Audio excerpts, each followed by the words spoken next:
My guest on today's episode is Mike Brevik. He is the owner of a couple of companies, but the one we're talking about today is called DogDayz Apparel. And I just met Mike not that long ago through a mutual acquaintance. And when we started talking about DogDayz as a company, and he was sharing with me his vision, which is all about resurrecting mascot logos as well as landmarks from communities that have gone by the wayside. So schools that have closed due to consolidation and no longer have a mascot.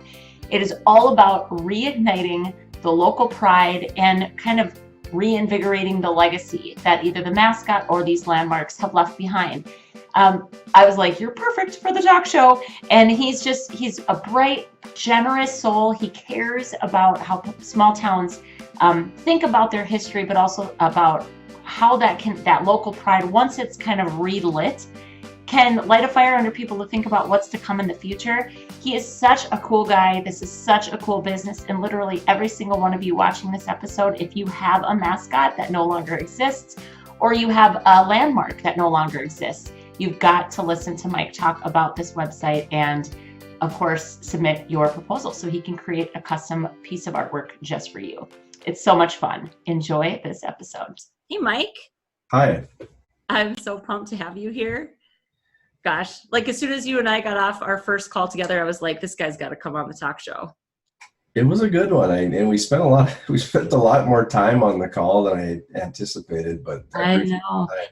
Right. And through mutual connection too, which is also, I love to tell people, like, some of the best people I've met have come to me through a shared connection like that, which is always super fun. Exactly. Yep. So let's talk a little bit about hometown pride, because that is really what we're going to be focusing on for this little chat here. And I would love if you would share with the people that'll watch this eventually. And again, most of the people that watch this are people from small towns, right? Right. So share a little bit about, well, let's actually back up. So you've got this cool, amazing new business. Do you want to tell us just a little bit about that? I'm calling it cool and amazing, so you don't have to like pat yourself on the back there. I think it's cool and amazing. Well, it's in development, but DogDayz Apparel is essentially it's an apparel company that yes, we do retro t-shirts, sweatshirts, those kinds of things, but it's all geared around kind of uplifting and building, restoring legacy and building optimism in small towns. I mean, that's the whole point behind it. We have yet to see some of these things come to fruition, but at the end of the day, that's the vehicle and that's the message we want to send with the brand. Yeah. Right. So how did this come to you? So tell the story, if you can remember the story you told me about, what you've heard when you've gone back to your hometown. Share a little bit about that. Cause that, like when you said that, I was just like, oh yeah, these are the things that I am trying to help people not fight, but maybe overcome, right? The mindsets that people overcome that in small towns. Yeah, I think being from a small town, you go home and visit and, you talk to your old friends, family, people that, maybe you haven't seen in years. And there's always a part of that conversation that turns into, nothing ever changes around here. This sucks, or whatever that conversation is.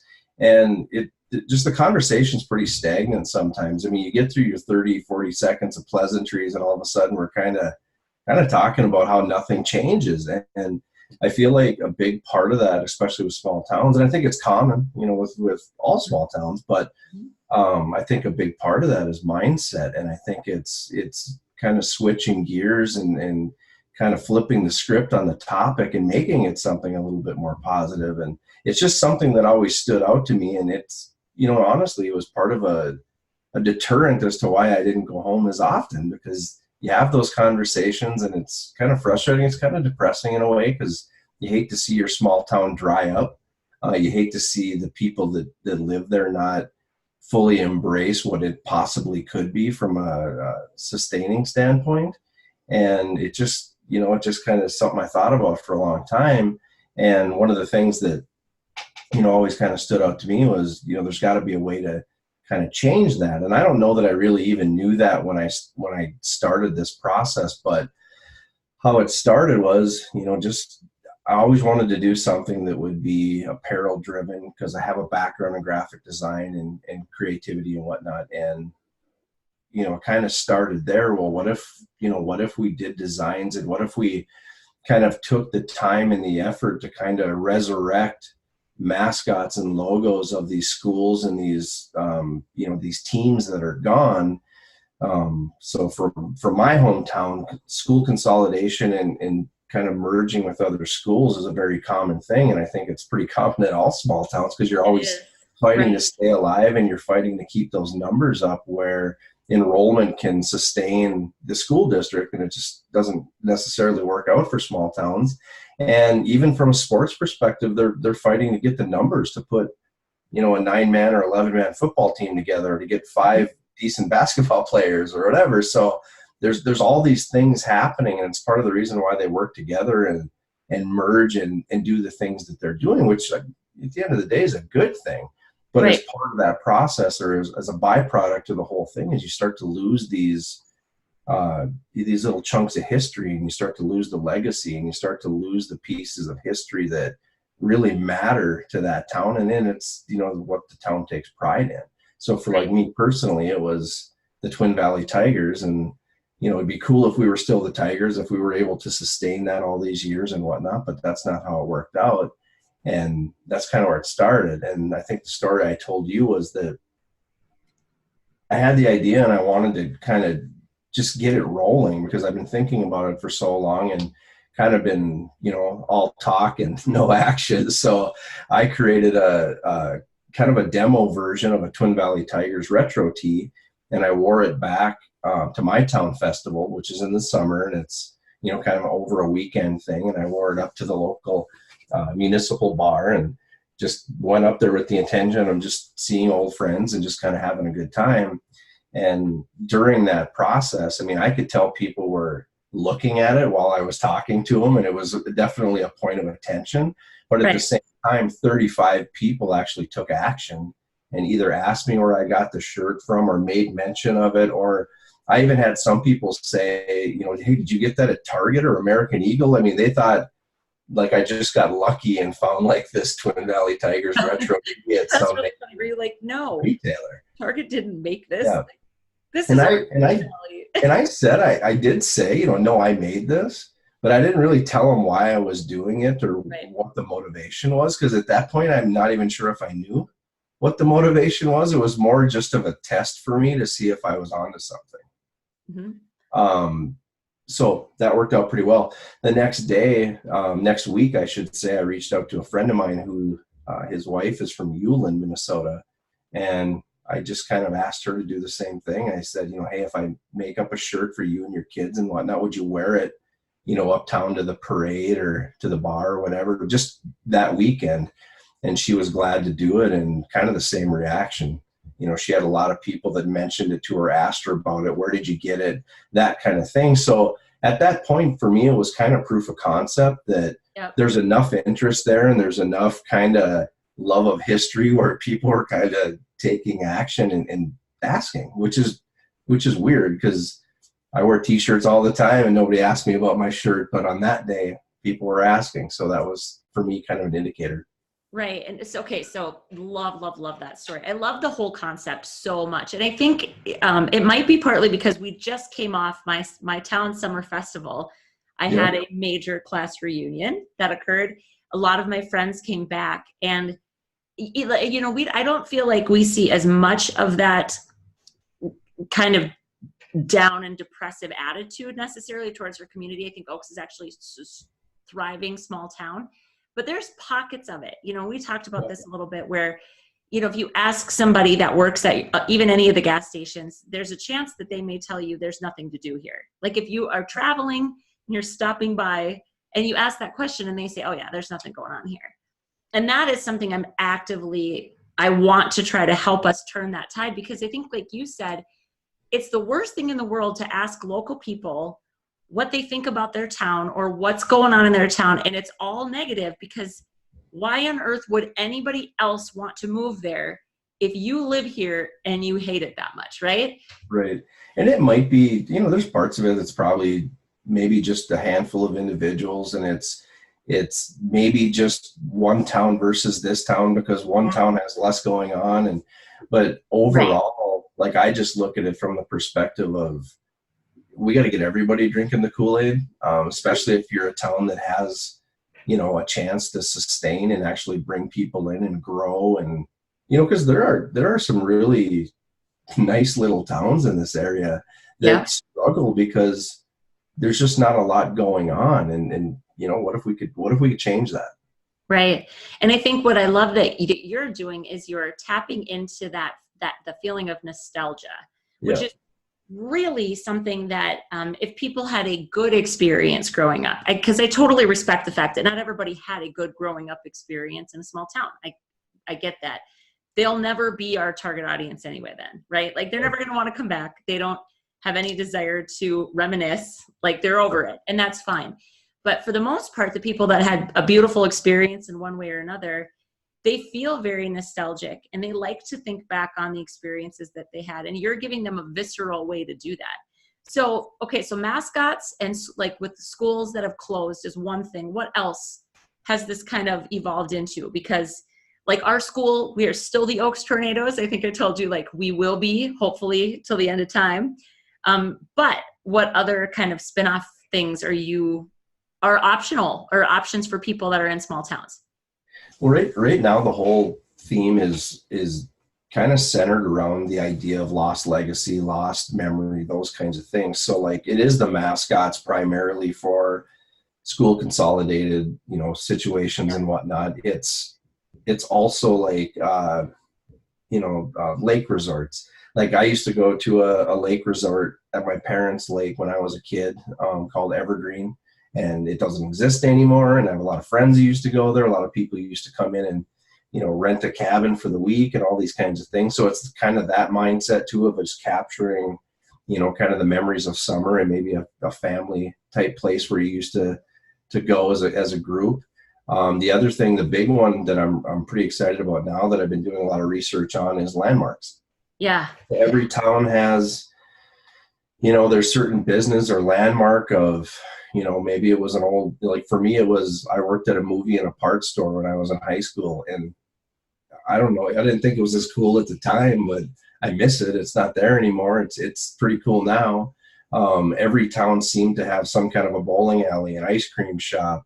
You know, during the 1980s, it was arcades. You know, we had a little dirty, dingy arcade in my hometown called Jim's Jungle, and it was super cool. And whatever, for good or bad, I remembered all the good stuff with it. But to me, that's a retro t-shirt idea that would be pretty neat. Yeah. For towns like yours where there's never been a consolidation, I think there's a lot of opportunity for the landmark piece, or even if it's lake country or whatever. Right. But I think there's also opportunity in even doing the retro versions of these logos. To my knowledge, when I was younger and, you know, grew up in the 80s and 90s and whatnot, Jostens is still a thing. They come around and do the rings and whatnot. We were just talking about this. Like, the rep came around to our school, like, you know, a month or whatever before school's out. And I was like, Jostens is still a thing? Yeah. Still a thing. Back in the day, they had these really thick books that had clip art in them. And that's where you pulled you cut out your Twin Valley Tiger, your Gary Bulldog, or whatever it was. And then, you know, with overhead projectors or whatever, that's how you basically blew it up on the gym wall or whatever it was, because, you know, computers and, you know, Googling mascots wasn't a thing.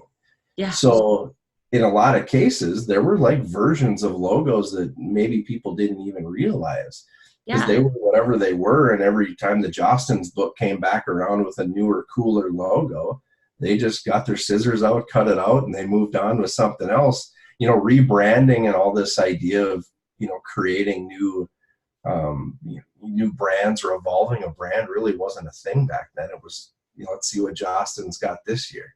So there might be, you know, for a town like yours that's never consolidated, maybe there's a retro version line of the logo, the evolution of what logos pass through that school. I mean, that'd be kind of neat. I think it's funny that you're talking class rings. I totally would have brought mine and like flashed it for the camera if I had known that we were going to get on the topic of class rings, because I totally have one. Yep. But I think like our school used to have a crest. That's what they called it, right? The Oaks crest. And I should ask a parent now, because my kids aren't young. They're not old enough to be seniors. So I haven't seen what Jostens brings around, but like, I don't know if the Oaks crest is something still, it was our school crest. I think it was considered retro when I graduated, and I put it on my class ring. And where you'd find that, and where I've had people actually send me submissions. Mm-hmm. So on our website, we have a form on there where basically you can submit your logo, and I ask for some details about the history so I can double check the facts and the authenticity, and then try to get as close as I can to recreating it. But within that process, I've actually had people just, take photos from their old yearbooks. So like that crest you're talking about, or even versions of logos, they would be able to find probably a lot of those different things by even looking in their old yearbooks, because a lot of people have that stuff. Right. So what I'm loving about this is right now you're getting into, not ahead. You're not getting ahead. You're just getting into how people can actually access this. So for sure in the notes, I'll drop all the links. I'll drop the link to your site, but essentially anybody that is interested in this, and like right away I said to you, I'm just going to name her, my friend Missy. So I'm going to make sure she watches this, because she was name dropped in this episode. She's from this tiny little town, just, not far from us, just inside South Dakota. And they consolidated their whole school, like shut down, right? I don't even remember how many years ago, but she is like the most nostalgic person I personally know. Like everything triggers memories for her. And when you were talking, I was like, she would love this so hard. Like she would be all about this. So it's cool to know that that's essentially all they have to do. And right now, if I would go out and submit something, whether it was a landmark, in my case, it'd be probably a landmark, right? And you ask for some information, there is no charge at all for the development of the custom artwork, correct? No, and honestly, the answer is no, but simply because I'm trying to fill that pipeline and get people excited about it. But at the same time, I don't see any reason why I wouldn't do it for just about anybody. The only bottleneck is the time it takes to do it, and kind of the fact checking. Because I want it to be highly authentic, and I want it to be factual. And I do go through a process of researching, either whether it's the landmark or the school or whatever, just to make sure I'm getting it right.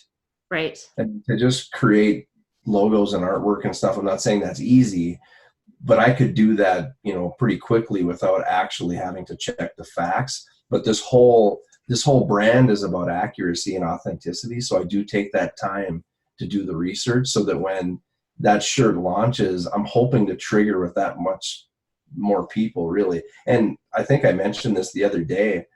I've actually had people, comment on what's there already, and basically communicate to me that it's exactly like they remembered, which is kind of impossible because everything's custom created. Right. But whatever we did it right, because it triggered a memory for them that made them look at that and go, oh my God, that's it. That was it. Yeah.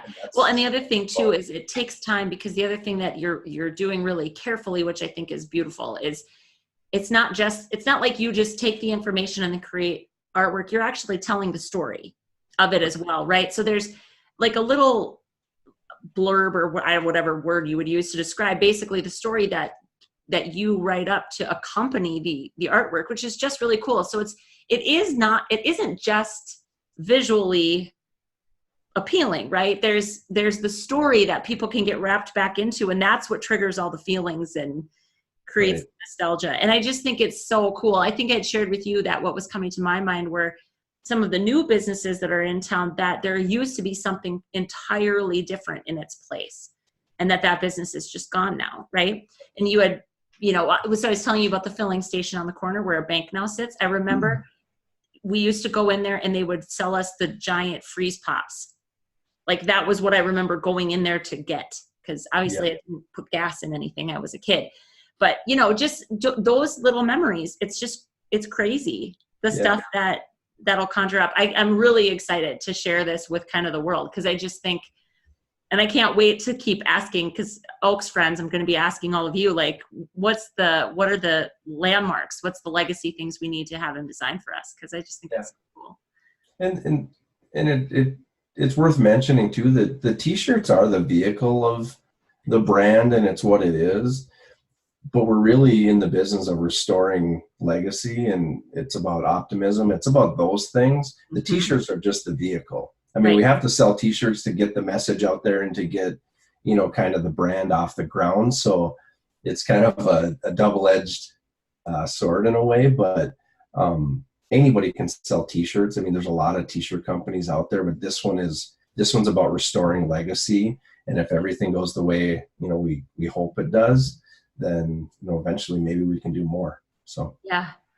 Well, so tell me a little bit more, and the readers or viewers a little bit more about, so like, besides the fact that you had proof of concept when you wore your own t-shirt back to Twin Valley, talk a little bit, because one of the things you commented on was just the change of the tenor of the conversation. Like, you had noticed that everybody was, kind of down, and that was kind of depressing to you. So you go and you wear this t-shirt, suddenly people are asking you about it, but not just that. What other kind of, there was the byproduct of it, right? That you kind of went, oh, this might actually be a thing.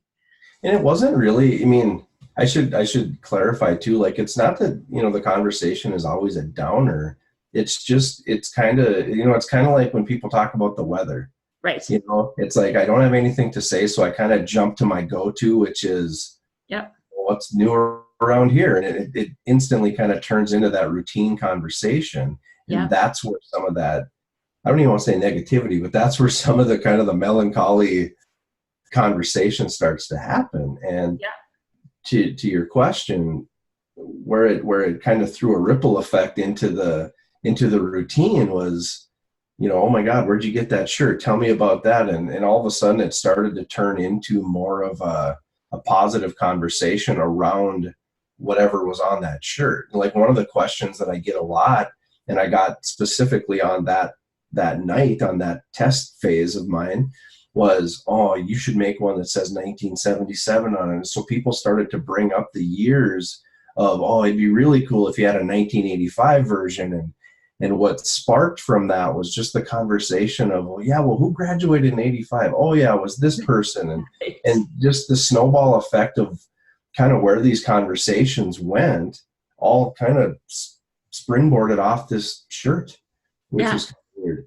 Well, and that's what's so cool about it.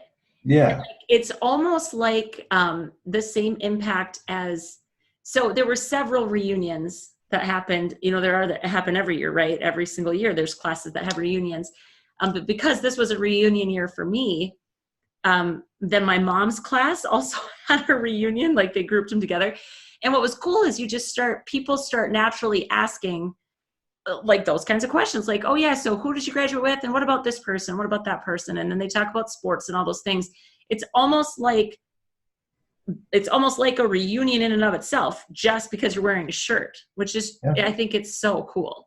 And I want to be careful with that too. I don't want to make it sound like, you went back to Twin Valley and they were all just negative and horrible and pessimistic. But I do think naturally, like you said, kind of you run out of the small talk, and then everybody kind of has their go-to questions. And then it either gets flat or, I'd said to you that I think sometimes in small towns, like I'm back in my hometown now, I've been back for 11 years. When I first moved back here, the first time that like my friends came back to visit me here, I think I was harboring a little bit of that embarrassment or shame. I struggled with that a little bit, and not for any reason other than I just felt like, does it say something specific about me that I live here now instead of even Fargo or Minneapolis or completely far away? Does it mean that I'm somehow squandering my potential or something because I live here now? And so sometimes I think that is our own internal stuff that comes up that makes us talk like that.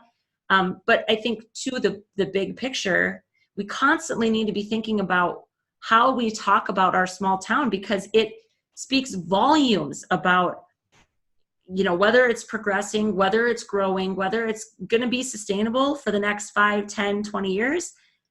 And then you never know. What if your classmate had a really cool opportunity and they talked all about all the amazing things that were available in Twin Valley? They have no way of knowing if maybe they couldn't hook you to come back. Yeah. You know what I mean? Every town has some cool stuff going on. I mean, yeah, absolutely. I don't know if we always start with that in the conversation. I don't think we do. Yeah. And I think that some of it is just the way we're wired, is to point out what's not not going well, but Yeah. I love that you're intentionally trying to create a way that people say like, no, look at this. Like this is, and again, to spark the interest and to spark the memory making. Because then the question becomes, what's going on right now that would be on a shirt in 10 years or 15 years? Like, Well, even what it trudges up as far as other memories or other logos and stuff. Because the friend of mine, his wife that worked back to Ulan, she came back with basically, the same experience that I had, but she also said, hey, my mom wants to know when you're going to do a Ulan Panthers one. And I'm like, wait, who are the Ulan Panthers? And she's like, yeah, the Ulan Panthers were up until when she was in high school and whatever. And I'm like, okay, so then what was Hitterdal? Well, they were the Hitterdal Vikings. And of course, I just added those to the list because I'm like, sweet, I didn't even know that. That was before my time. Mm-hmm. So somewhere in her conversation with her mother and whoever else was there, all of a sudden they were talking about, the Ulan Panthers, Hitterdal Vikings, what was what, and who went to school here. And it just changed it. It's that ripple effect of conversation just kind of takes a left turn, and all of a sudden we're not small talking anymore. It's just different. Yeah. And it feels good. It's all based on something that's a shared positive memory.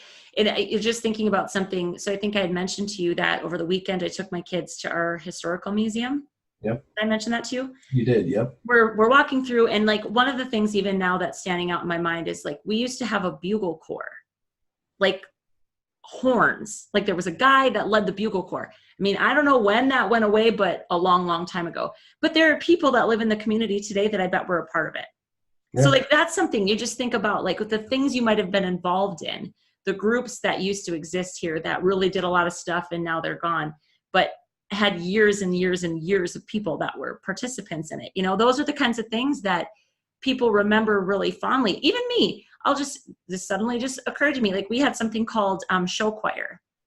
Yeah. And we put on a cafe concert and sequins and dancing and all the things. Like it was amazing. I loved it so much.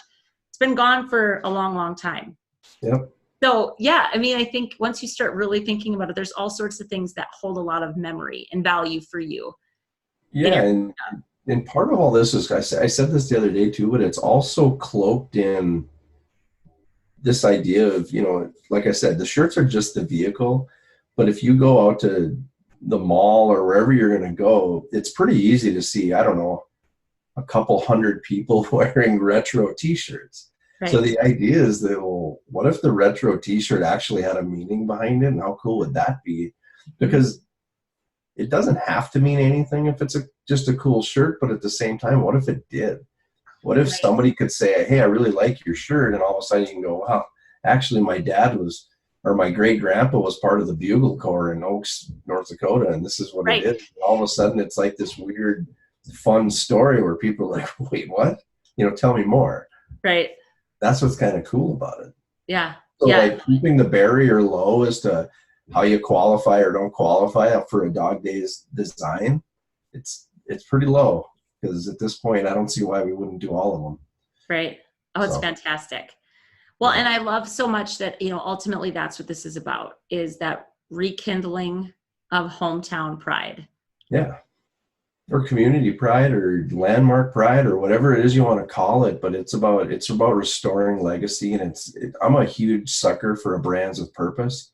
Mm-hmm. I mean, I like my Nikes and I like my Under Armours and those kinds of things, but even more than that, I love my Life is Good. I love my Tom shoes. I love Tikda. I love brands that kind of put it out there that, yes, doing what we do as a vehicle, but at the end of the day, it's about purpose. Right. Right. Well, I cannot wait to watch where DogDayz Apparel goes. I can't wait to source our first Oaks landmark. Like, I'm going to source one for you. We'll get one up on the website. Awesome. Yeah. And I seriously wish you the best of luck. And I hope this blows up and becomes so crazy you don't know what to do with yourself. I hope so. And it could easily be a national thing. It really could. Oh, no question. So. No question. So thanks so much for coming on, Mike. It was awesome to have you. Anytime. Appreciate it. Like me, you returned to your hometown. Maybe it was 2 years later, maybe it was 6 months later, maybe it's been decades later. But no matter what, you're considered a boomerang. You're somebody that left and came back. And with that comes all the feelings of uncertainty about, will they accept me as who I am now? Are they going to get that I'm a grown person? It's quite tricky. And so I've created a small town survival kit just for you in mind as a returner. Check it out. It is bound to make you feel less lonely, less isolated, and not as crazy as you feel like you are.